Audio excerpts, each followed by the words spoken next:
or without Hamsa or Hasaum, Soham is useless and has no meaning. Without Hasaum, Soham, without that being this, that has no existence. Because, see, if your father is not there, imagine, and your father never appeared on this planet, you would have never appeared casual.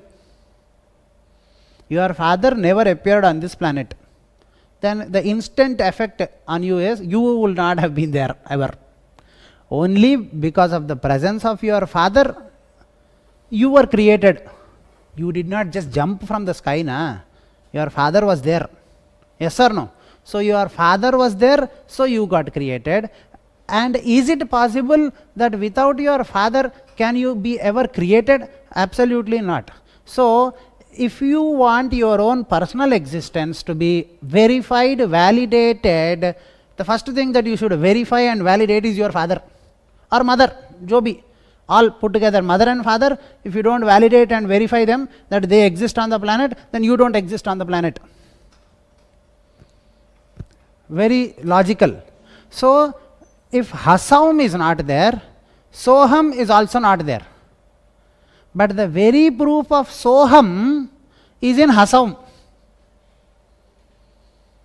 I am there, so you are very sure my father is there. You know me. You don't know my father. How many of you know my father? And nobody knows. But everybody knows me. Because you know me, there is an inference about my father. There is an inference about my mother. Yes or no? Because you are seeing me, you can imagine, okay, this guy should be having a mother and father. He might not have jumped from the sky, so he must be born to a mother and father. So he has a mother and father. You infer. You have a inference. Yes or no? Now this inference is definitely there, or is the mother of this inference is because of the presence of this Pratyaksha. This is the Pratyaksha. Am I clear with you? And my mother and father are your inference, Anumana,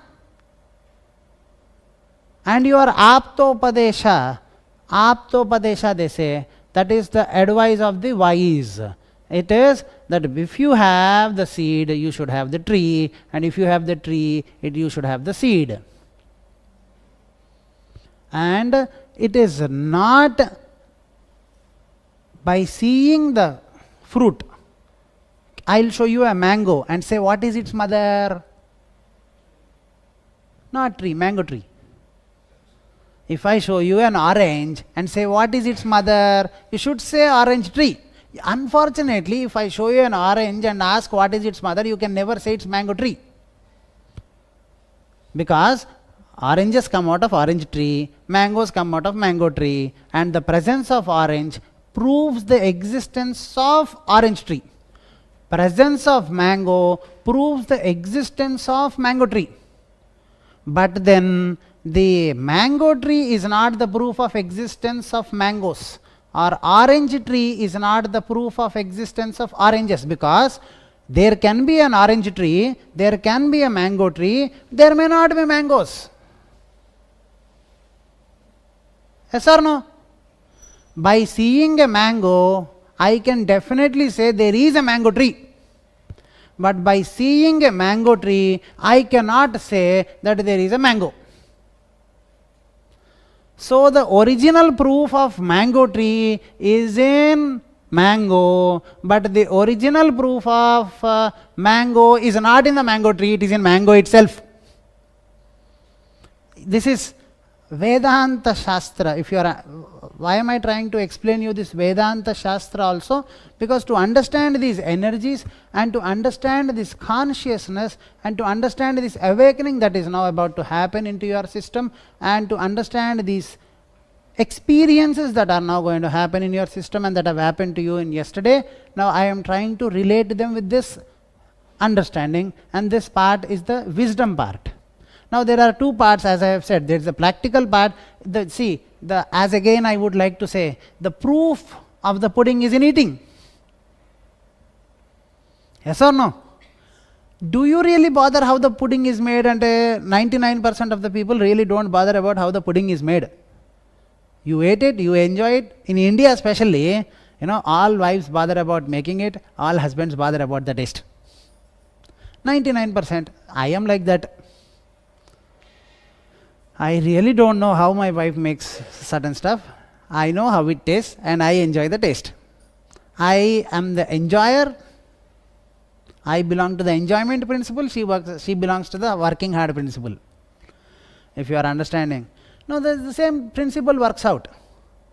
In the same way, see, the proof of the pudding is in eating. In the same way, your experience counts to you. But then there might be an inquisitiveness when you are really good enjoying, and a person who enjoys food honestly knows the art of cooking naturally. If he really relishes food, you understand? Nobody needs to teach him how to cook. He naturally will know how to cook. Have you observed? If you are a good, relisher, if you eat good, then you cook good. That is the reason why, Bhima in a Mahabharata, he used to enjoy food. And if you understand, he was the best cook ever in the history. That's what they say. Even if you are a good eater, if you eat good and if you enjoy the food, you will naturally know how to cook food. Same way, so if you really enjoy this experience that's happening within your system, you will naturally come to know about all this. All this that I am talking to you is not there in any textbook. But then, my dear, what am I trying to say is, if at all you enjoy the experience better, you will come to know about all of this naturally within your system. But how can you enjoy what you are having when you know the experience or the value of experience that you are having? Yes or no? If you don't know what's happening and what's the importance of what's happening, you will never give attention to what's happening. Yes or no?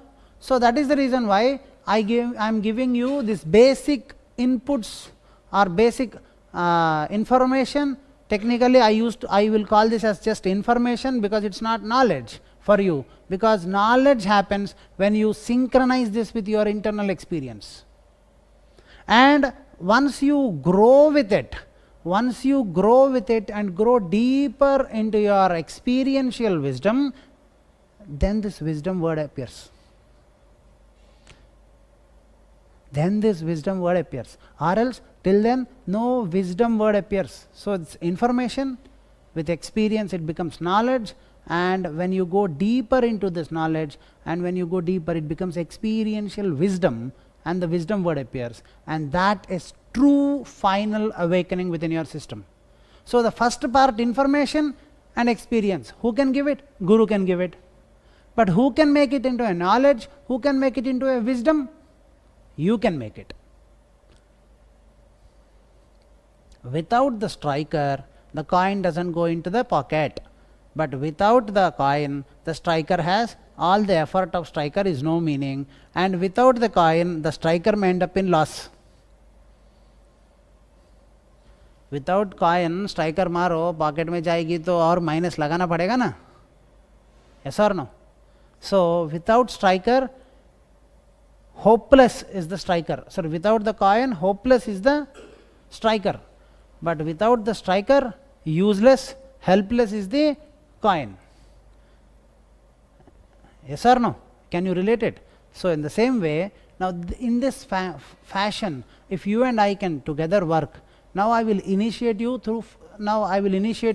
for the first time, because I have seen some advanced 2-3 people, they are doing good sadhana here. So I thought here I would like to give you a very strong, decently strong Shivapata here. So what I will do, I am happy with certain sadhaks sitting here, so 2-3 people. So because those 2-3 people are doing good, I thought I will gift everybody. So now I will initiate you into Shivapata, where that infinite pulls you up into its own existence.